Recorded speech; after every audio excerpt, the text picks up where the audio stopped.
What's up? This is Casey from Casey's Customs. This video I'm going to be reviewing the Eastwood Contour SET. We're going to try it out by stripping my messed up roof. Let's go.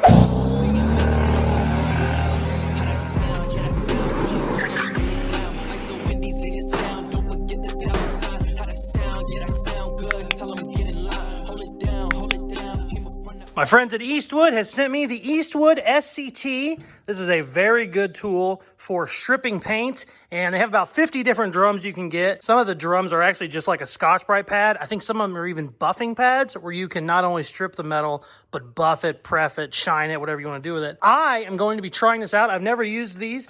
I've seen them before. A lot of shops love them. A lot of shops have them. So I've seen them in action, but I've never actually used one myself. So I'm going to give a review on it.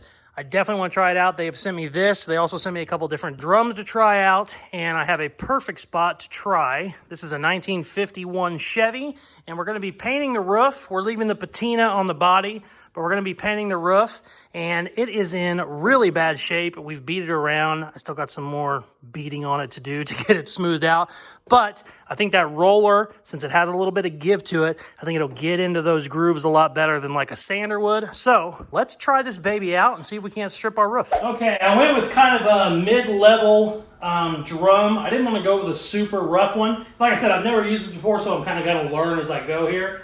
I went with I think it's a 120 grit. I have a 60 grit. I have all the way up to a 240 Scotch-Brite, which that's not going to be very aggressive at all. So I'm going with a 120. I'm going to see how that works. If I need to adjust and go a little more coarse, I will, but we're going to find out. I'm excited.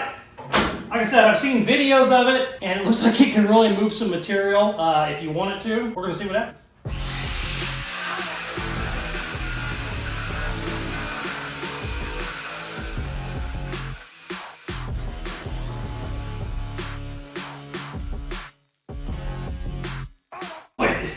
That roof is so bad.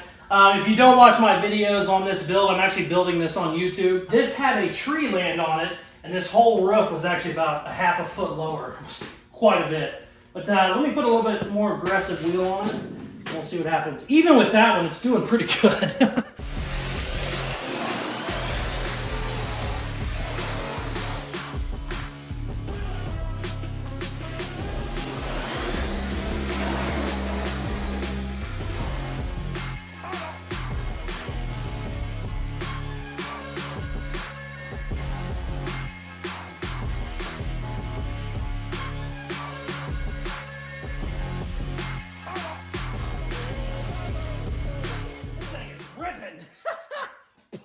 Jeez. All right, we're gonna time lapse it. I cannot really been addicted to you. Caught up in my feelings, I got feelings for you. On my mind, I can't lie. On my mind, I can't lie. Pull you down till you dry. Pull you down till you dry. All the time, ease my mind. All the time, ease my mind. Okay, so no joke. I spent about 15 minutes, ripped it right down to bare metal. I actually backed it off a little bit. I didn't need to go to bare metal all the way. I just kind of wanted it stripped, which is what I have here. It looks perfect. 15 minutes just smoked out the whole shop because there was so much stuff coming off this. I was very impressed. It really shows off how crappy the roof is, which is upsetting me, but we're not going to talk about that right now. I will say the drums are a lot more important than I thought. It has a ton of power, but the drum obviously is very important. I don't know why I didn't think it would, but it has so much stuff. I assumed you could put about any drum on it and it would kind of get the same result. Huge difference in the drums. This one is a traditional, basically sandpaper. It was ripping right through it real good. This one is a sandpaper and Scotch-Brite.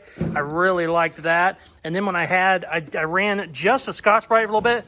This is a finishing one. It obviously didn't do much at all because that is for whenever it gets down to bare metal, you can actually start cleaning up your bare metal. So I didn't really need that one as much, but the drum is really important on what finish you want. Extremely impressed. I mean, no joke, it was 15 minutes. I don't know what the time lapse is going to show, but that's really all I needed. This is a rat rod. I'm not going super crazy. We're just trying to clean up some of this horrible dents we have. This ain't the build to worry about it. If I was getting it for myself, I would definitely do a little bit more research on the drums. I kind of just picked out, 5 or 6 drums and went from there. I probably should have did a little bit more reading. I've looked on their website. It looks like they do have like a paint removing drum, which looks like a solid drum almost. I bet that would have worked really good. I am happy with the finish I got. It's exactly what I wanted, but you could probably get away with 3 or 4 and pretty much do everything you'd ever want to do, all the way down to, like I said, they have a buffing pad that you can put on there to actually buff stuff. So 10 out of 10, would recommend, absolutely love it. I've never really got a product from Eastwood I don't love, so it's not much of a surprise, but it has a whole lot of power. When you're holding it, it wants to buck on you. I mean, it's a beast. Big fan. All right. Thanks for watching. Peace. I will put a link in the description of this video where I got this, where the drums are. So if you want to buy a set or just look into it, you can just click the link in the description and check it all out for yourself. Thank you very much to Eastwood for sending me this. I absolutely love it. I'm going to get on the site right now and get a couple different drums. And this is going to be a staple in my shop now. So thanks for watching. Love you. Peace.